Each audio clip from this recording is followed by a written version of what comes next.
At yun na nga pala mga ka-TV ay pagkatapos tanggalan ng tubig mga ka-TV ay magpapainit na tayo ng ating kawali. Bali yung kawali na pala na iyon ay ating gagamitin sa pagpipituan ng ating mga potato. So tara na mga ka-TV at samahan nyo kung magpainit ng kawali. Tara. Ayun na nga pala mga ka-TV ay ito pala ang ating gagamitin kawali. At ang unang step ay bubuksan natin yung ating kalan. Siyempre, pag hindi nyo binuksan, hindi yan talaga iinit. Okay? Ayan, medyo lalakasan na pala natin yung apoy sapagkat basang-basa nga yung ating kawali. Nagpupunas ako ng kamay ko mga ka-TV.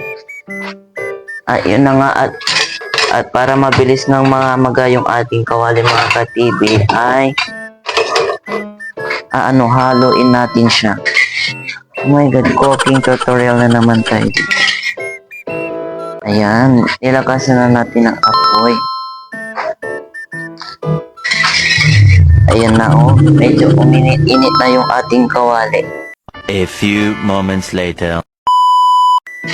At ito na nga pala mga ka-TV ay mainit na pala yung ating kawali. Ngayon naman ay lalagyan natin ng mantika. Siyempre pag walang mantika, hindi yan mapiprito. My God. Ayan, dinamihan na natin ng ating mantika.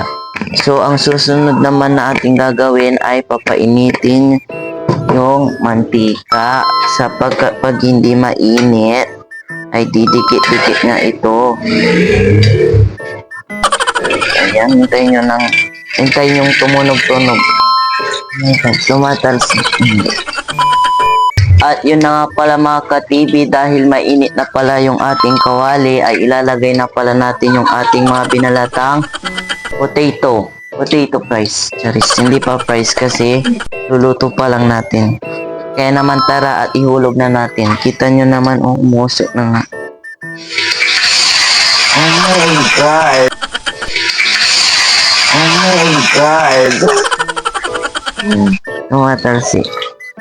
Mahirap magprito. Yan, sabay-sabay na natin. Ayan nga, oh. Ihulog namin lahat. Ihulog ko na lahat mga ka-TV. At huwag nyo palang didikit yung mga cellphone nyo. Ayan na nga, oh. Nulog ko na lahat. Oh, kita nyo naman, wala nang laman. Obvious.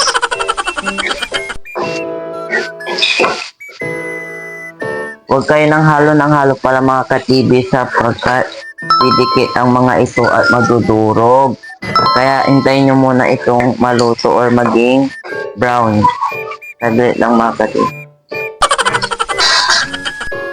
Hintayin natin after 3 minutes or 2 minutes ay luto na pala ang ating fries.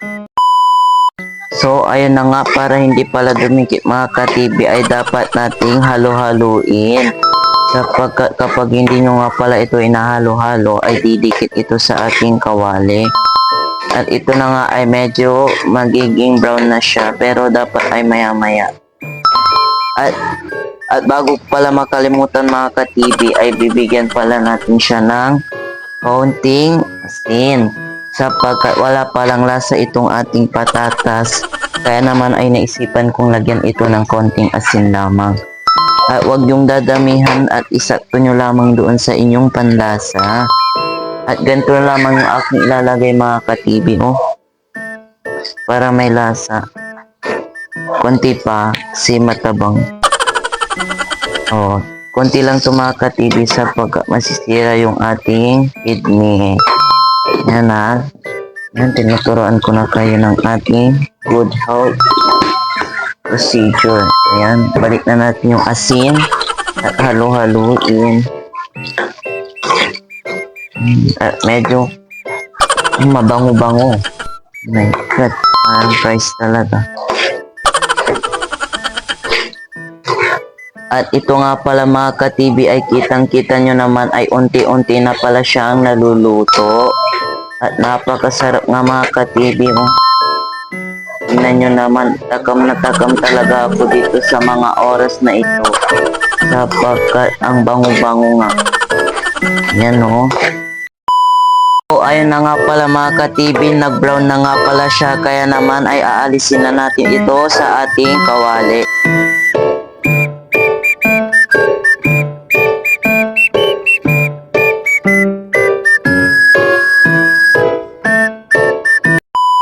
At yun na nga pala sa wakas mga ka-TV ay tapos na nga pala natin lutuin yung ating potato rice. Bale, ito na ulit pala yung aking ginamit para hindi maaksaya ng mga hugasan at para konti na din yung ating hugasan ganun. Kaya naman ay titikman muna natin itong ating sariling luto. My God, mainit.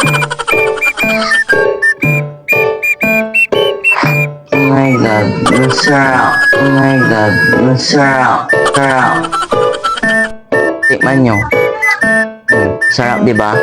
At yun lang pala mga ka-TV. Sana nag-enjoy kayo at yun lang nga pala. Bye-bye!